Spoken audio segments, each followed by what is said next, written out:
안녕하세요. 자영업 생존연구소입니다. 오늘 제가 분석해볼 자영업은 무인 카페입니다. 많은 분들께서 무인 사업에 대한 관심이 높아지면서 무인 카페에 대한 관심도 굉장히 높아졌는데요. 실제로 몇몇 분들께서 무인 카페에 대한 분석 요청을 주셔서 오늘은 무인 카페를 재무 모델링을 통해서 분석을 해보도록 하겠습니다. 우선 가장 먼저 가정 항목에 이렇게 결제 수수료, 영업일수는 맨날 한다는 가정을 했고 부가세 10% 그리고 평수랑 평당 인테리어 가격을 기입을 했습니다. 그리고 창업 비용을 보시면 보증금 1,000만 원에 월세 100만 원인 상가로 가정을 했고 인테리어 가격은 여기서 가정했던 수치를 기반으로 수식을 기입을 했습니다. 그리고 인테리어에 포함되지 않는 항목들을 여기다 넣어놨는데요. 그래서 청소기, 장식용 굿즈, 키오스크, CCTV, 커피 머신을 넣었는데 이 커피 머신이 브랜드마다 그리고 새 거를 사냐 중고를 사냐에 따라서 굉장히 천차만별이더라고요. 그래서 저는 일단 1,500만 원짜리로 넣어놨고요. 이 1,500만 원에 뭐 제빙기 등 다른 설비들이 다 포함되어 있다. 라고 가정을 하고 진행을 하도록 하겠습니다. 그러면 총 들어가는 비용이 1,900만원 플러스 2,900만원 해서 약 한 4,800만원이 필요한 사업이라고 생각해 주시면 될 것 같아요. 자, 이어서 이제 비용 항목을 보면 항상 그랬듯이 고정비와 변동비로 나눠서 분석을 해봤고요. 고정비 같은 경우에는 이제 월세 100만원에 뭐 관리비 매달 10만원이라고 가정을 했고 와이파이 비용 10만원에 외주 청소비를 넣었는데, 그리고 외주 청소비 같은 경우에는 무인 카페를 풀 오토로 돌리기 위해서 외주 청소를 하시는 경우가 있는 것 같아요. 그래서 제가 여기 위에 보면 외주 청소를 하게 될 경우에 1로 넣고 안 하게 될 경우에 0으로 넣으면 이렇게 외주 청소비가 0으로 변경되는 것을 볼 수 있습니다. 그리고 외주 청소 하루 비용을 35,000원으로 넣었고 뭐 이거를 필요하다면 뭐 3만원, 뭐 2만원 이렇게 해놨는데 저는 일단 35,000원으로 넣어놨습니다. 그리고 이거를 매일 사용 안 할 수가 있겠죠. 뭐 주 3일만 한다고 치면 한 달에 한 12일 정도만 필요하니까 저는 일단 12일을 했는데 뭐 이거를 더 많이 20일로 할 수도 있고 아니면 더 적게 5일로 할 수 있는데 저는 일단 12일로 가정을 하고 해보도록 하겠습니다. 그 유지보수 같은 경우에는 뭐 매달 커피 머신 유지보수가 필요는 없겠으나 뭐 가끔 가다가 커피 머신이 고장나는 경우가 있다고 하더라고요. 그래서 그거에 대한 수리 비용이 한 달에 약 한 뭐 20에서 30만 원 발생한다고 가정을 했었을 때 이걸 한 달로 나누면 약 한 2만 원이니까 이렇게 2만 원을 매달 기입을 해놨습니다. 그 변동비 같은 경우에는 원가가 있는데 원가에 대해서는 제가 추후에 좀 말씀을 드리고 마케팅은 없다라고 가정을 했고 수도 강연비는 아무래도 무인 카페다 보니까 좀 높게 매달 35만 원으로 기입을 했고 기타 사항에도 약간 15만 원을 넣어놨습니다. 그럼 이어서 이 원가 계산에 대해서 말씀을 드릴게요.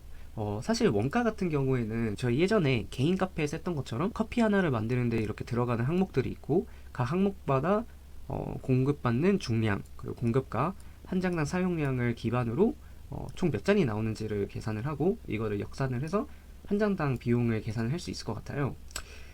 사실 근데 이 커피 머신 같은 경우에는 기계가 균일하게 찍어내는 거니까 사실 이렇게 하는 것보다 가장 효율적인 거는 커피 머신을 판매하는 곳에서 굉장히 잘 알려줄 거예요. 그래서 저는 사실 이 방법도 뭐 좋기는 하지만 그 원가율 기반으로 하는 게 맞다라고 생각을 하고 그래서 원가율을 약간 25%로 잡아놨고 근데 저는 좀 더 보수적으로 하기 위해서 오차 범위를 10%로 해서 원가를 약간 35%라고 가정을 하고 진행을 해보도록 하겠습니다.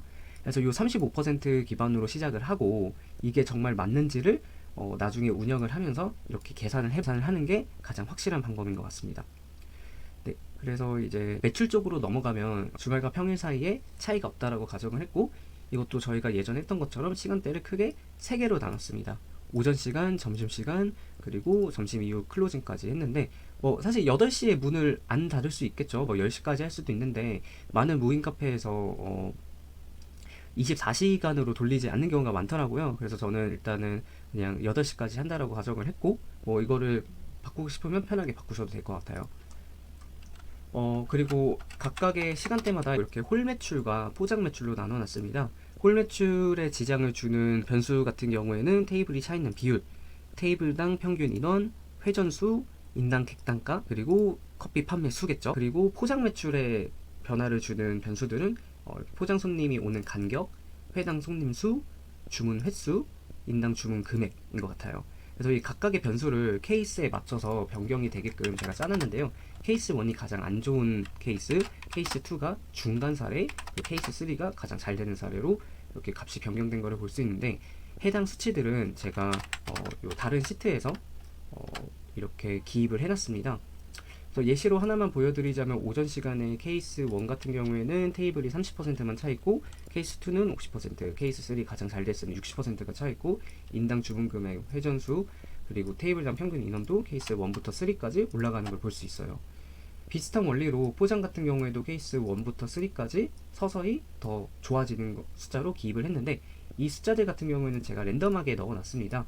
그래서 이거는 본인의 가게 환경에 맞춰서 편하게 변경해 주시면 될 것 같아요. 그래서 이거를 기반으로 쭉 보면 그냥 오전 시간을 예시로 들자면 케이스 2였을 경우에는 총 홀커피 판매수가 7잔이었고 포장은 6잔으로 총 13잔이 판매가 되었고 약 한 32,000원의 매출이 나오는 것을 확인할 수 있습니다. 비슷하게 이제 점심시간, 저녁시간까지도 해놨고 이거를 기반으로 하루 매출을 볼 수가 있는데요. 그래서 홀은 하루 종일 36잔, 포장은 하루 종일 약간 36잔, 그래서 총 72잔이 팔렸고, 그래서 이런 것들에 대한 분석이 필요할 것 같아요. 본인의 상권에서 하루에 72잔을 파는 게 좀 현실적인 수치인지 고민을 해볼 필요가 있을 것 같습니다. 그렇게 되면 하루에 매출이 총 한 18만원 정도 나오는 거를 확인할 수 있을 것 같아요.